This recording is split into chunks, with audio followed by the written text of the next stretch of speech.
오늘 저희들에게 주신 하나님의 말씀 베드로전서 4장 7절에서 11절의 말씀 의지하고 마지막을 위한 잠언이라는 제목의 말씀을 전합니다. 이 잠언이라는 말을 사실 한자를 배우신 분들은 굉장히 고개를 갸우뚱하는 이름입니다. 왜? 좀 어려운 한자로 되어 있습니다. 이 잠자라는 글자는 바늘이라는 뜻입니다. 그러니까 바늘이니까 찌르다, 그런 뜻이에요. 그러니까 찌르는 말씀, 그런 뜻이 되는데, 우리가 쉽게 설명하면 잠언이란 바늘같이 나를 찌르는 말씀이다, 그런 뜻이고, 사전에서는 교훈이 되는, 그리고 경계가 되는 짧은 말들이다, 이렇게 풀이하고 있습니다. 또는 가르쳐서 훈계가 될 만한 말이라고 잠언을 정의하고 있습니다. 이 잠언이라는 말이 아무래도 많이 쓰이게 된 건 저희 성경 구약에 나오는 잠언 때문인 것 같습니다. 구사전을 보면 그 두 번째 항목에 잠언 구약 성경의 한 책 이렇게 나오는 것을 볼 수 있습니다. 저는 오늘 저희들에게 주신 이 베드로전서 4장 7절에서 11절의 말씀을 명령으로 받지 않습니다. 비록 명령문으로 되어 있다 하더라도 저는 이것을 잠언으로 읽습니다. 즉 저는 이 말씀이 우리들에게 이렇게 하라고 지시하시는 명령문이라기보다는 이렇게 하는 것이 지혜로운 것이다 라고 저희들에게 깨우침을 주시는 경계의 말씀으로 받아들이기 때문입니다. 7절은 이렇게 시작합니다. 만물의 마지막이 가까이 왔습니다. 만물의 마지막이 가까이 왔습니다. 그러므로 이 말은 만물이 가까이 왔다라고 하는 이 사실이 이하의 말씀을 쓰는 배경이고 원인이고 까닭이라는 것을 우리에게 말해 줍니다. 만물의 마지막이 가까이 왔습니다라고 하는 이 마지막은 사실 종결, 끝이라고 번역하는 것이 더 낫습니다. 단순히 쭉 가다가 어떤 끄트머리라는 뜻이라기보다는 진행되던 일들이 완결되는 그런 의미에서 종결, 결론 지어지는 그런 뜻의 단어가 더 가깝습니다. 이 마지막이라고 번역한 글자 텔로스라는 글자는 성경 고린도전서 10장 11절에는 이게 말세라고 번역을 했습니다. 마지막 때 말세라고 번역을 했지만 사실 정확한 번역이 아닙니다. 여기 쓰여 있는 이 마지막이라고 하는 텔로스라는 글자는 중단된다 또는 정지한다, 진행되던 것이 끝나서 정지했다, 중단되었다, 그런 뜻의 단어입니다. 참고로 성경이 말세, 마지막 때라는 단어는 다른 글자를 쓰고 있습니다.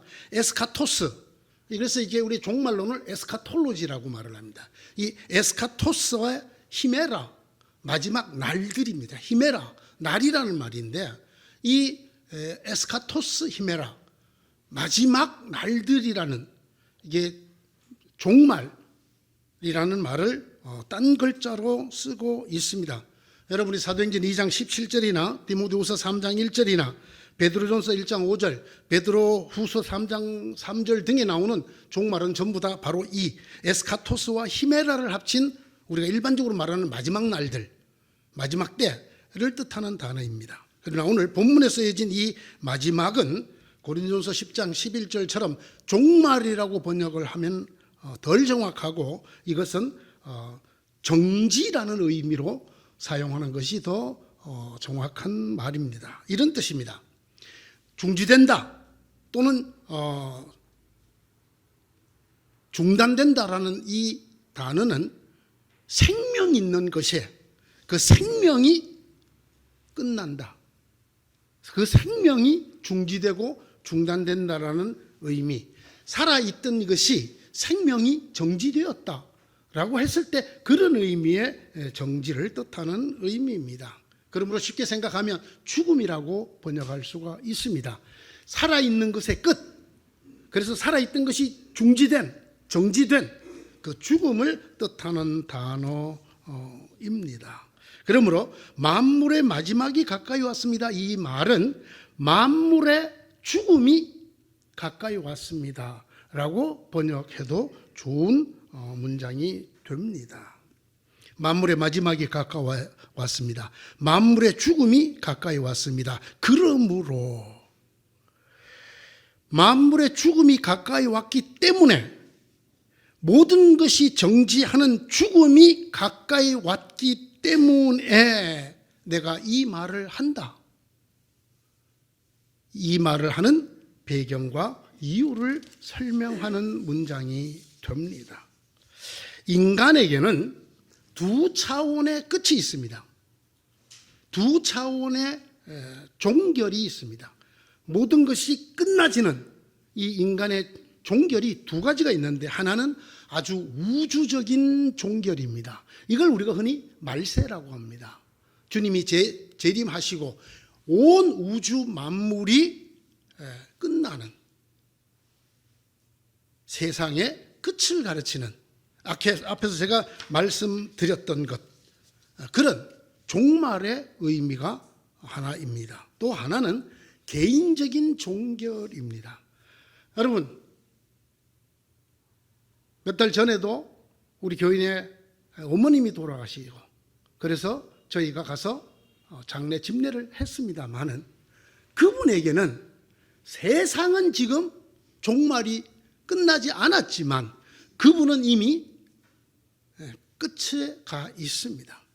그분은 이제 하나님 안에 잠들었다가 예수 그리스도께서 재림하시는 날 다시 일어나는 것 빼고는 아무것도 그에게 시간의 의미가 없습니다. 그러므로 개인적으로 보면 한 사람의 목숨이 끝나는 종말, 죽음이야말로 인간이 맞이하는 중요한 종결입니다. 마지막입니다. 온 세상이 끝나는 마지막과 내가 죽는 마지막, 이 두 가지를 인간은 가지고 있습니다. 먼저 성경은 지금이 이 세상이 종말의 때라고, 이미 종말이 시작되었다고 우리에게 말합니다.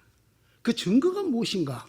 성경이 말하는 지금 이 세상에 이미 종말이 임하였다고 하는 증거를 두 가지를 들고 있습니다.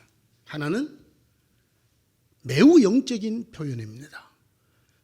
그리스도를 적대하는, 그리스도를 반대하는 적그리스도의 출현이라는 것입니다. 그리스도를 반대하고 기독교를 반대하고 예수 그리스도를 하나님의 아들이 아니라고 말하고 예수 그리스도는 헛것이라고 말하고 또는 예수 그리스도는 위대한 랍비라고 말하고 이렇게 예수 그리스도를 부인하는, 예수 그리스도에게 적대하는 적그리스도가 나타났기 때문입니다. 여러분, 지금은 마지막 때입니다. 종말입니다. 여러분이 그리스도의 적대자가 올 것이라는 말을 들은 것과 같이 지금 그리스도의 적대자가 많이 생겼습니다. 그래서 우리는 지금이 마지막 때임을 압니다. 여러분, 지금 기독교가 온 세상한테 수용을 받나요? 적대하는 사람들이 있나요? 없나요? 있습니다. 어떻게 하든지 기독교를 무너뜨리려고 하고 어떻게 하든지 예수 그리스도를 끌어내리려고 하고 예수 그리스도를 아무것도 아닌 것이 되게 하려고 하는 이런 일들이 너무나 빈번하게, 너무나 치밀하게, 너무나 크게 일어나고 있습니다. 여러분이 무엇보다 먼저 알아야 할 것은 이것입니다. 마지막 때에, 종말에 조롱하는 자들이 나타나서 자기들의 욕망대로 살면서 여러분을 조롱하여 이렇게 말할 것입니다. 그리스도가 다시 오신다는 약속은 어디 갔느냐? 조상들이 죽은 이래로 만물은 창조 때부터 그러하였듯이 그냥 이대로 있지 않느냐?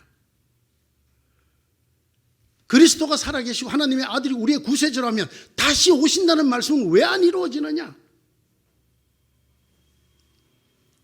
세상은 천지가 창조된 이 이래로 그대로이지 예수 그리스도 때문에 달라진 것이 없지 않느냐, 이렇게 조롱하는 적그리스도들이 나타날 것이라고. 이들이 나타났을 때가 바로 종말, 세상의 끝 끝날들이라고 우리에게 말하고 있습니다. 예수 그리스도께서 계셨던 주후 1세기 때부터 끊임없이 예수 그리스도를 대항하는 적그리스도가 있어 왔습니다. 그러므로 그때부터 지금까지가 종말이라고 성경은 말하고 있는 것입니다. 여러분, 오늘날처럼 기독교에 대해서 정말 치밀하고 집요하고 교묘하게 적대하는 시대가 드뭅니다. 세계적인 지성인들이 나서서, 과학자들이 나서서, 학자들이 나서서, 심지어는 신학대학 교수들까지 나서서 예수는 없다. 그리고 또 본인이 기독교인이래요. 아니, 예수가 없는데 무슨 예수교인입니까? 우리가 정말 진실을 말해야 되는 데는 예수는 없거든. 이렇게 말하는 책들을 세계적인 학자들이, 예? 지금이 정말 너무나 많은 적그리스도들이 나타나 있는 때입니다. 성경은 이것이 종말의 가장 중요한 징후라고 말을 하고 있습니다. 참 안타까운 것은 많은 주의 종이라고 자처하는 목사님들을 만나보아도 그들 중에 사실 목사님 저는 예수의 부활을 안 믿어요. 이렇게 말을 하면서 목사를 하고 있는 사람들을 어렵지 않게 볼 수가 있습니다. 여러분, 이때가 종말이 아닙니까? 이때가 마지막 날이 아닙니까? 이뿐만이 아닙니다. 말세의 징후를 아주 구체적으로 적나라하게 제시하고 있는 말씀이 있습니다. 그대는 이것을 알아두십시오. 말세에 어려운 때가 올 것입니다. 사람들은 자기를 사랑하며, 현대인보다 자기를 더 사랑하는 인간이 있을까요? 돈을 사랑하며, 자기 다음엔 돈이야. 그렇죠? 저는 이 말씀을 들을 때 무척 놀라고 마음이 아픕니다. 왜? 오늘날의 교회들이 돈을 너무 좋아하고, 돈. 그래서 돌아버린 교회가 한둘이 아니에요. 예? 교회 가서도 대접을 받으려면 돈을 많이 내야 돼. 헌금. 열심히 자기가 정말 힘껏 벌은 돈에 10의 1조, 2조를 바쳐도 콧방귀도 안 껴요. 그냥 사기를 쳤든 뭐를 했든 큰 돈을 벌어서 큰 돈을 내는 사람들을, 아이고 집사님 오셨습니다. 좀 있으면 아이고 한수 집사님 오셨습니다. 좀 있으면 장모님 오셨습니까? 돼버리는. 돈을 여러분 돈 사랑하지 않는 목사 본 적이 있습니까? 저도 그래요. 저 사례비 많이 주는 교회 가고 싶어요. 사택도 좀 주는 교회 가고 싶어요. 승용차도 좀 있는 교회 가고 싶어요. 사택도 기왕이면 평수가 좀 큰 데가 좋겠죠? 예? 사리비 말고도 이것저것 목사님 뭐 무슨 비 뭐 마음대로 쓰십시오. 책을 생진 안 사봐도 도서비 하십시오. 예? 사택 관리비 하십시오. 그리고 좀 많이 주는 교회 어떻게 생각하세요? 제가 좋아할 것 같아요? 안 좋아할 것 같아요? 저 좋아합니다. 네? 안 좋아하다니요. 돈을 사랑하며 뽐내며, 보세요. 육체가 젊고 아름다운 날에는 육체를 뽐내고, 힘이 있는 자는 힘을 뽐내고, 가진 것이 있는 자는 가진 것을 뽐내고, 지식이 있는 자는 지식을 뽐내고, 권력을 가진 자는 권력을 뽐내는 세상 아닙니까? 교만하며. 그렇죠. 현대인은 전부 눈이 눈썹 위에 붙었어. 전부 눈이 눈썹 위에 붙었어. 눈이 얼마나 높은지. 예? 하나님을 겁을 안 내요. 교만하기를 말로도 할 수가. 무슨 얘기를 하겠습니까? 목사가 공공연하게 많은 청중들 앞에서 하나님 너 까불면 나한테 죽어, 이렇게 말을 하는 세상인데, 여러분이 좀 교만한 거야 뭐 애교죠. 그러나 여러분 보십시오. 교만하며 그 다음입니다. 하나님을 모독하며. 그렇죠. 요즘은 하나님에서 말하는 게 이게 완전 하나님은 내 밥이야. 에? 부모에게 순종하지 아니하며. 요즘 효도하는 자식이 있나요? 어느 날 신문에 이런 기사가 실렸어요. 아주 크게. 모든 종교에 지금 종교인이 주는 현상 속에서 30명으로 시작해서 3,500명이 되고 지금도 계속 해마다 세일을 수백 명씩 주는 교회가 있다 하면서 소개를 했어요. 온 마을 주민이 300명이 안 되는 시골 마을에 가셔서 30명 교인을 대고 그가 비전을 제시하기를 연내로 하나님이 100명을 주실 줄 믿습니다. 그럼 그 교인의 동네의 3분의 1이 다 교회로 와야 된다는 얘기인데 교인들이 웃었대요. 그런데 정말 하나님이 100명이 넘게 채워주셨대요. 어떻게 했느냐고 물었더니 이분은 아무것도 한 게 없대요. 매일 동네 어른들을 찾아갔대요. 어디 편찮은 일 없으십니까? 잘 주무셨습니까? 예? 식사는 잘 하십니까? 이렇게 일주일에 5번 매일 찾아갔더니 이 어른들이 내 자식도 1년에 5번도 안 오는데 그러면서 예수가 누군지는 잘 모르겠지만 목사님이 믿는 예수라면 목사님이 계신 교회라면 나가보겠습니다. 그렇게 오기 시작한 교인들이 지금 3,500명이 모이는 정말 경남에서는 무지 큰 그런 교회가 된 이야기를 보았습니다. 부모님을 1년에 5번 찾아보기 쉬울까요? 안 쉬울까요? 제가 이 코로나 때문에 큰 은혜를 받은 게 하나 있는데 그게 뭐냐면 제가 저희 교회에 못 나오는 어르신들에게 매주 한 번씩 전화로 신방을 합니다. 뭐 전화 신방이래 봤자 얘기가 별거 없어요. 권사님 잘 계셨죠? 별거 없으세요? 어디 편찮으신 데는 없고 식사는 잘 하시고 날씨가 아침 저녁으로 쌀쌀하니까 건강 조심하세요. 요즘 감기 코로나보다 무서워요. 그게 끝이에요. 그런데 받으시는 분마다 한 3년이 지났더니 목사님 감사합니다. 목사님 그래서 몸이 안 좋아서 교회는 못 나오도 꼬박꼬박 통장으로 헌금을 전송해 오고 있는 교인들입니다. 고맙습니다. 목사님. 5분이 안 걸려요. 한 분에게. 그런데 왜 고마워할까요? 자식도 매주 찾아오지 않는데. 요즘은 시부모가 다 살아계시는 것이 이혼의 조건이 되는 세상입니다. 노총각들 장가 못 가는 1번 조건이 엄마 없는 아버지 혼자 모시고 있는 그 집에 시집을 오겠다는 사람이 없어요. 다 얘기하다가 부모님 모시고 있다 그러면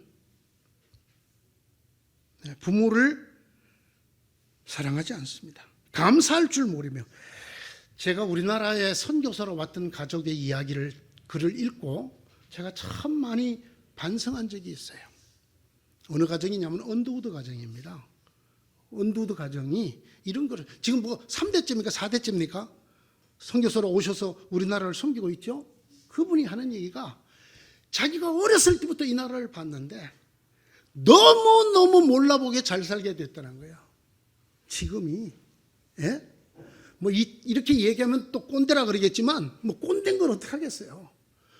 제가 초등학교를 다닐 때 밥 색깔이 꼬맸어요. 무슨 색깔입니까 이게? 보리쌀 삶은 색깔입니다. 요즘은 무슨 건강식이라고 보리쌀에 깡된장에 여러분 제가 건강할 수밖에 없잖아요. 어렸을 때 그렇게 먹고 자랐으니까. 네? 제가 신학 대학을 다닐 때만 해도 하루 밥 3끼, 기숙사 밥 3끼를 못 먹는 친구들이 있어서 같이 손을 붙들고 울면서 밥을 나눠 먹은 적이 있어요. 지금은 너무 먹어가지고 애들도 당뇨. 예? 그런데 이 언더우드 가문의 그분이 하는 말이 한국살이에 한 번도 정말 잘 살게 해서 너무 감사합니다라고 말하는 사람 본 적이 없대요. 장사하는 사람은 올해 처음 힘든 날을 제 멸에 털려고 처음입니다. 항상 이렇게 말하는데 명절 때가 되면 시골로 가는 차들이 많은 게 아니라 비행장에 해외로 여행 가는 사람들이 미어 터지는데도 못 살겠다고, 나라가 망하게 생겼다고 항상 이런데 무슨 말이에요? 감사할 줄을 몰라. 물론 이것이 더 잘 살려고 애쓰는 원동력이 되기도 했지만 도대체 하나님으로부터 받은 것에 대해서 감사할 줄을 모른다는 거예요.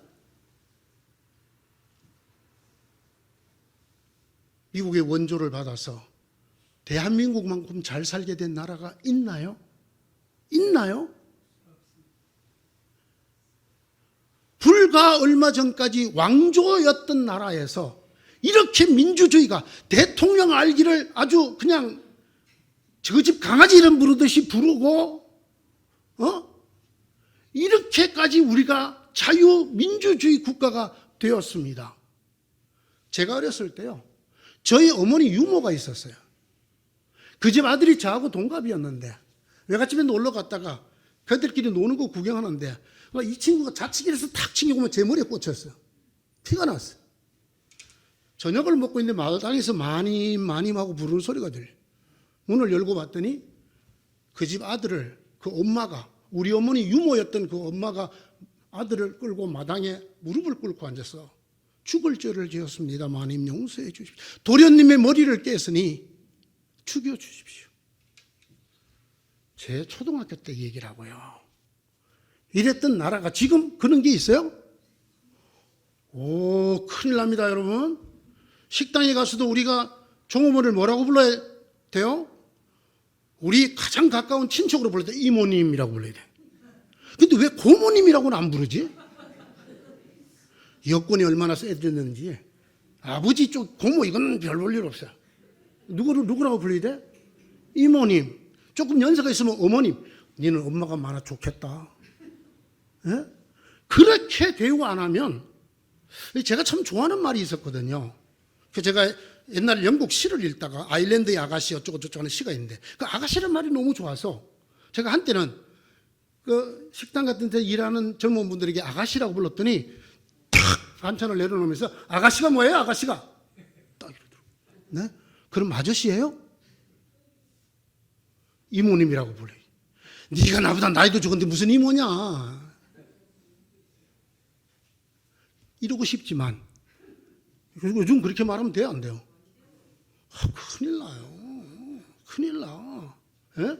요즘 목사가 어디 집사한테 안 돼. 집사는 목사한테 그래도 되는데, 목사 새끼 막 이래도 되는데, 목사님 못 그래. 큰일 나. 무슨 얘기하는 거예요? 제가 세상이 얼마나 자유롭게 바뀌었느냐. 그래도 감사함이 없어. 그래도 감사함이 없어. 저 반대판도들 다 때려 죽여야 되는, 악다구니를 쓰고. 저는 그런 생각을 해요. 저분들의 생활이 나처럼 어려우면 저 언제 광화문에 나와서 데모하려고 어디 있어? 돈 벌러 다녀야지. 일하러 다녀야지. 거기 모인 사람들 보면 참 우리나라에 잘 사는 사람이 많은 거야. 일 안 하고 가서 이것만 흔들어도 되고 말이지. 이거 들고 말이지. 윤석열은 퇴진하라. 그래도 그 퇴진이어서 참 용어가 괜찮은 편. 좀 있으면 아마 윤석열은 자진하라 이럴지도 몰라. 그런 걸 하고도 살 수 있는 만큼 우리가 잘 살게 됐다, 못 살게 됐다. 데모는 데모하고도 먹고 살 수 있어야 데모를 하지. 그래도 감사를 너무 오래 얘기했네요. 불경스러우며. 여러분 요즘 사람이 사람 사이에 공경함을 볼 수 있습니까? 무정하며, 그죠? 원한을 풀지 아니하며, 원한을 풀지 않는 게 정도가 아니고 아무나 막 질러. 이 동네잖아요, 신림동. 예? 신림동이 아주 성지가 되어가고 있습니다. 예? 아무나 칼 빼갖고 찌르는 동네. 자, 원한을 풀지 않으며 비방하며, 지금 비방. 우리나라만큼 좌우로 나눠서 비방을 하는 나라가 좀 드물죠? 좀 드물다 그래. 절제가 없으며 난폭하며 선을 좋아하지 않으며 배신하며 무모하며 자만하며 하나님보다 쾌락을 더 사랑하며, 겉으로는 경건하게 보이나 경건함의 능력은 부인할 것이다.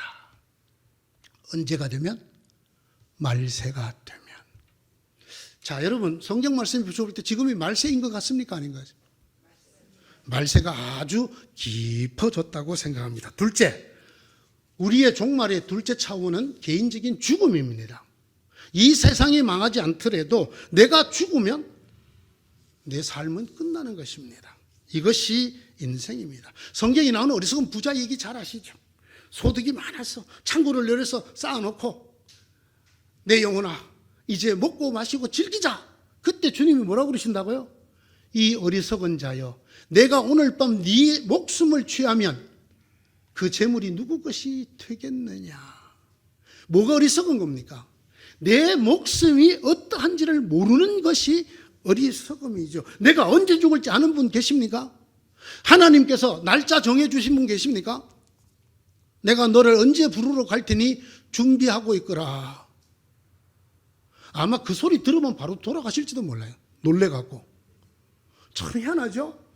반드시 죽는다는 거 다 알지만 실제로 만약에 하나님이 네가 몇날 몇 시에 죽을 것이다 그러면 기뻐요? 가슴이 벌렁거려요? 얼굴이 헬쓱해지고 식은땀이 철철철철철 하고, 정말 저 죽어요? 정말 저 죽어요? 그러면 안 죽을 줄 알았니? 저도 말이죠, 상당히 죽음을 가까이서 많이 봤죠. 19살에 전도사 시작해서부터. 그래도 이 교회처럼 죽음이 가까이 와 있는 교회는 처음입니다. 우리 교인들 예배 참석 인원 평균 연령이 71세잖아요. 인생 70고래이라고 했는데 고래희를 넘어서서, 예? 지금 90 넘은 분이 두 분 계시고 90 거의 다 된 분들, 88, 미수. 우리 교회에서는 70은 아주 애들이잖아요. 그래서 우리가 지난주에 뭘 결정했죠? 저희 교회 내부적으로 장로, 권사, 안수집사, 서리집사를 몇 살까지 하기로? 75세.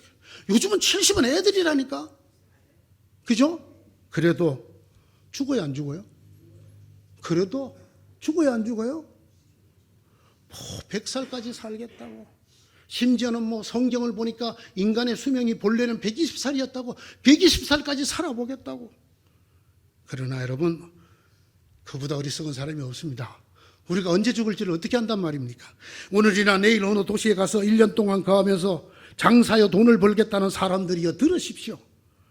여러분, 내일 일을 알지 못합니다. 여러분의 생명이 무엇입니까? 여러분은 잠깐 나타났다가 사라져버리는 안개에 지나지 않습니다. 안개에. 정말 언제 사라진 듯이 보이지 않는 안개. 우리 주변에 많았잖아요. 많이 계셨잖아요. 제가 여기서 제일 가슴 아팠던 건 그날 성찬식도 하고 권사님 다음 주일까지 건강히 지나다 오셔야 돼요. 그 주간에 돌아가셨죠. 어떻게 한단 말입니까? 우리가 언제 죽을지를. 더구나 죄송합니다, 우리 교회처럼 이렇게 생명의 끝이 가까운 분들이 모여있는 교회에 누가 언제 하나님의 부르심을 받을지를 어떻게 안단 말입니까? 성경이 이런 징후를 또 설명하는 데가 있어요. 너를 보호하는 팔이 떨리고 정정하던 두 다리가 약해지고 이는 빠져서 씹지도 못하고 눈은 침침해져서 보는 것마저 힘들고 귀는 먹어 바깥에서 나는 소리도 잘 못 듣고 설교도 잘 못 듣고 맷돌질하는 소리가 희미해지고 새들이 지저귀는 노래소리도 하나도 들리지 않을 것이다. 높은 곳에는 무서워서 올라가지 못하고 넘어질세라 걷는 것마저도 무서워질 것이다. 검은 머리가 팥뿌리가 되고 원기가 떨어져서 보약을 먹어도 효력이 없을 것이다. 어디 나오는 표현인지 아십니까? 전도서. 인간이 하나님이 부르신 나라로 갈 때쯤 되면 어떤 증세가 나타나는가를 조목조목 설명하고 있는데 여기 하나도 해당이 안 되신 분 한번 손 들어보세요.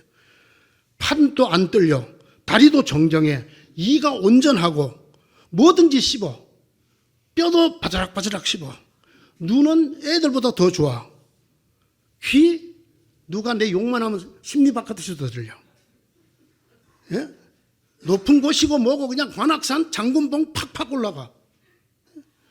걷는 것도 한 번도 넘어져 본 적이 없어. 머리가 아직도 새카매. 원기가 왜 떨어져? 보약 그거 어디 쓰는 물건이야? 이런 어르신 한번 손 들어보세요. 여러분 다 지금 뭐에 와 있다는 겁니까? 사람이 영원히 쉴 곳으로 가는 날에 와 있다. 여러분 어떻습니까? 여러분 아직도 세상의 종말이 오지 않는 한 나는 안 죽을 거야. 그러세요? 이 죽음에 대한 연구를 하신 분이 다른 사람의 죽음 때문에 가장 많은 충격을 받는 것, 그것은 배우자의 죽음이라고 합니다. 같이 살을 맞대고 한 이불을 덮고 자던 사람이 죽으면 죽음이 내 옆에 있다는 것을 비로소 느끼게 된다고 합니다. 너무나 사랑하던 사람이 가서 아쉬움도 있지만 그거보다 더한 거는 죽기는 하는구나. 죽음이 이불 앞에 와 있네. 가까운 사람의 죽음이어야 충격이 크다고 합니다. 부모의 죽음도 아니고 배우자의 죽음, 두 번째가 친구의 죽음이라고 합니다.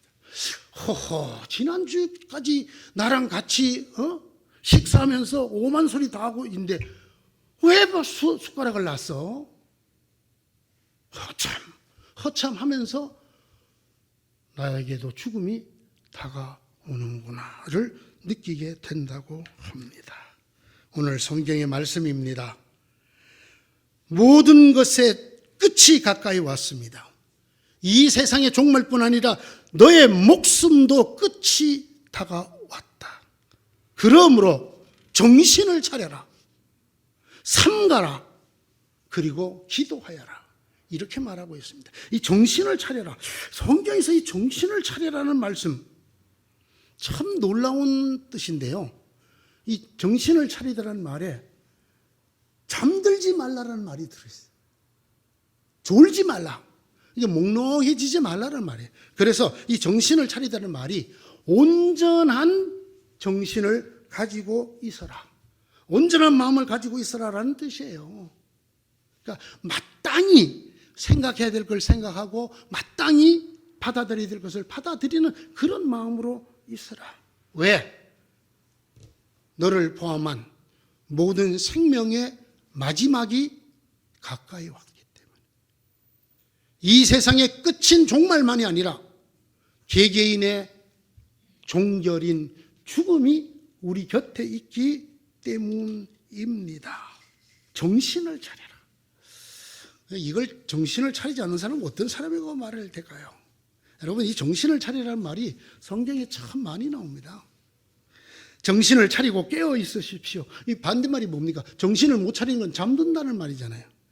여러분의 원수 악마가 우는 사자같이 삼킬자를 두루 찾아다닙니다. 베드로전서 5장 8절이에요. 기독교인들이 몽롱해지기를 사탄 마귀가 너무나 바라고 열심히 그렇게 만들려고 한다는 거예요. 예? 그리스도인들이 몽롱해져. 뭐가 뭔지, 어느 것이 바른 믿음인지 몽롱해. 그저 듣기 좋은 소리, 나의 귀를 즐겁게 하는 소리 아멘 아멘 해. 돈이 내게 많이 들어온다는 축복에 그냥 아멘 아멘. 그것이 진실로 그러한가 하여 말씀을 샅샅이 연구하던 베레악 사람 같은 그런 정신들이 한국교회에서 점점 사라져요. 여러분, 한국교회가 어떻게 이렇게 하나님의 큰 은혜를 받았습니까? 여러 가지 원인이 있겠지만 그 중에 하나가 뭐냐면 사경회라는 것입니다. 말씀을 조사한다. 사경. 말씀을 샅샅이 연구한다. 여러분, 초대교회는 사경회를 일주일, 아니 보름, 심지어는 한 달씩 했습니다. 말씀을 계속 가르치는 것입니다. 그렇게 해서 우리로 하여금 어떻게 하라고? 말씀으로 정신을 차리게. 오늘날은 눈이 어두워서 못 보겠다. 귀로 듣는 성경 부시기로 많습니다. 그래도 성경 안 읽어. 하나님의 말씀 공부 안 해. 그러니 우리가 혼미할 수밖에 없어. 믿으면 그저 내 습관대로 믿었던 그거, 내가 들었던 그 기분 좋은 말, 축복의 말, 그걸 은혜의 말이라 그래갖고 그것만 잔뜩 갖고 있어. 그래서 기독교와 다른 종교의 구별이 없어져 버렸어. 불교 신자의 기도인지 기독교인의 기도인지, 예? 남매 호랭개의 기도인지 구별이 없어. 기독교의 기도가 뭐가 다릅니까? 예수님 이름으로 하는 게 다르지요. 뭐 앞에는 실컷 부처에게 빌듯이 해놓고 끝에 예수님 이름으로 비나이다 똑똑똑똑똑똑 그러면 되는 줄 알아. 이게 지금 정신을 차린 거예요, 못 차린 거예요? 못 차린 거예요. 하나님 너 까불면 내 손에 죽으라고 하는 목사를 담임으로 모시고 있는 교회, 그 사람이 기독교 연합의 단체장을 맡는 이런 나라,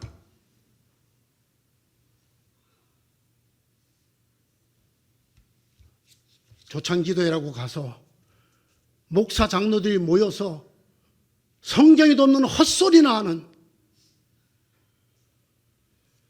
깨어있는 사람들이 아닙니다, 여러분.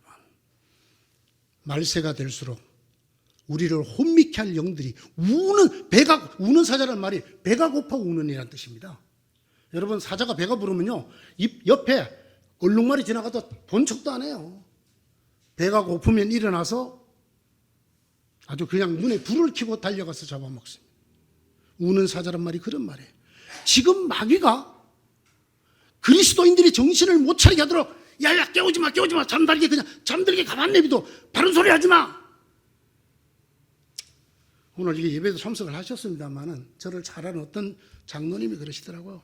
배 목사님 강의하는 거 쭉 들으니까 참 이 시대의 다른 종교인들하고 참 융화하기 어렵겠습니다.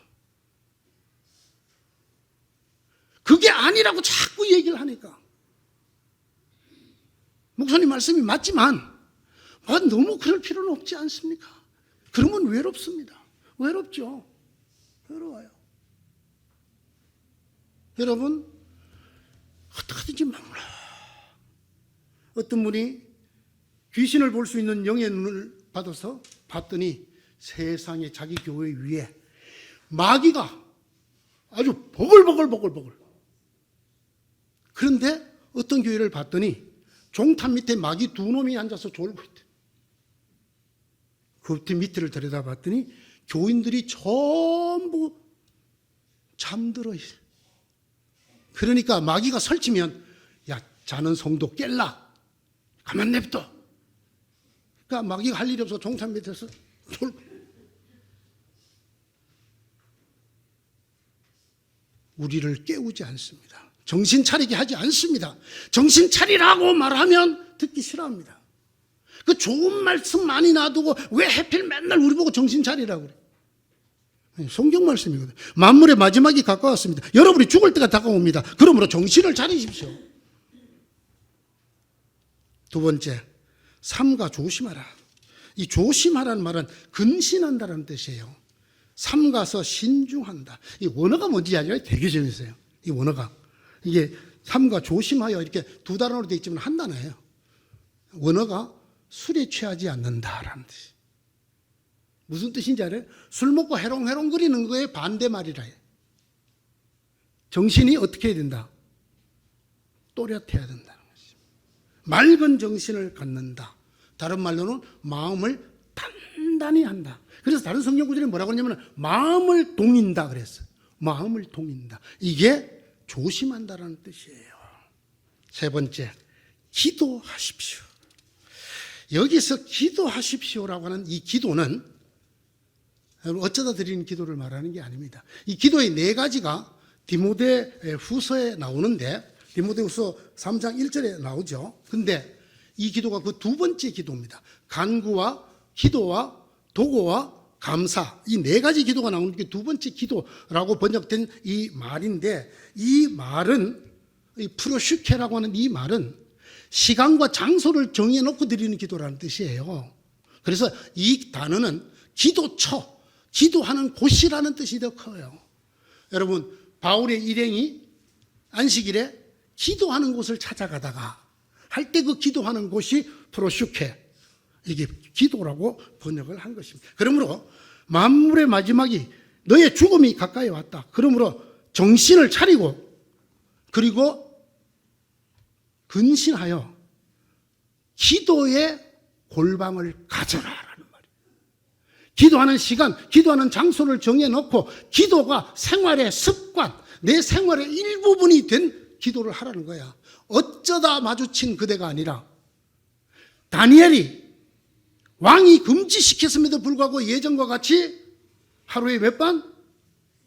3번. 예루살렘을 향해서 시간과 장소를 정해놓고 창문을 열고 그쪽으로 꿇어앉아서 기도했던 것처럼 베드로와 요한이 기도 시간에 예루살렘 성전에 올라가다가 안전뱅이를 고친 것처럼 여러분에게는 기도 시간이 있습니까?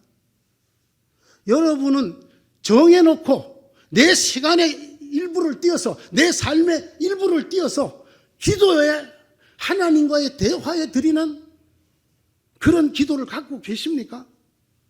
여기에 기도하십시오라는 건 그런 얘기예요. 그런 얘기예요. 기도하십시오. 사랑하는 성도 여러분, 오늘의 말씀입니다.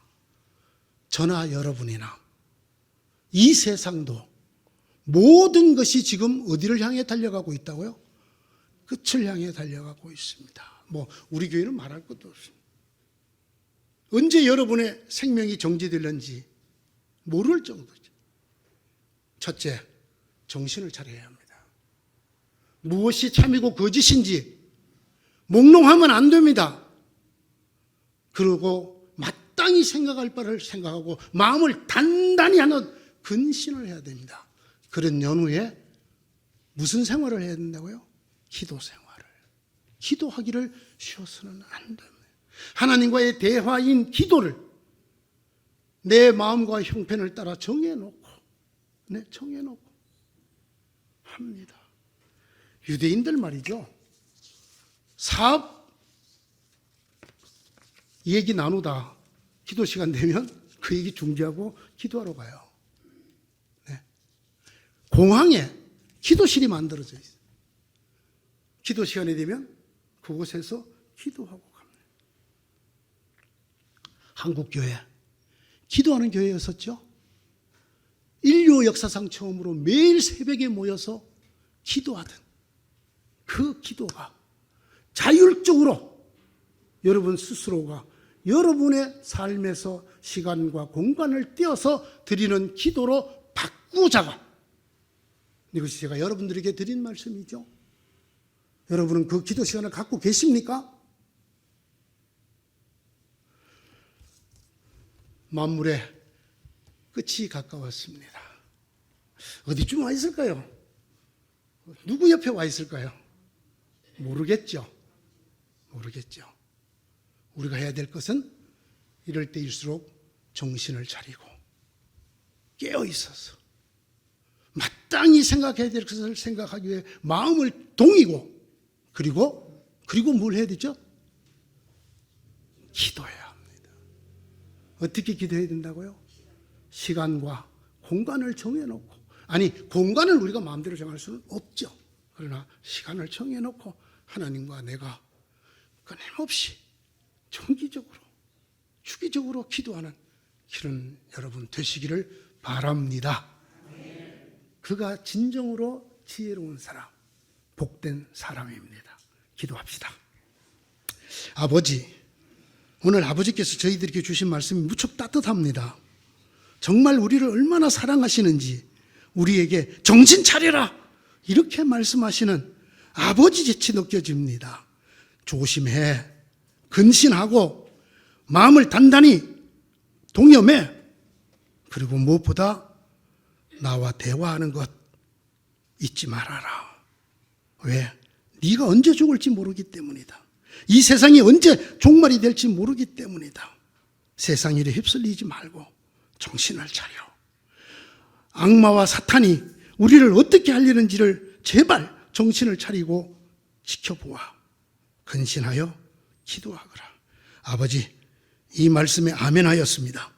저희들이 정말 이 말씀대로 이 말씀을 가슴에 새기고 살 수 있는, 살아가는 지혜롭고 복된 자들 되게 하여 주십시오. 예수님 이름으로 기도드립니다. 아멘.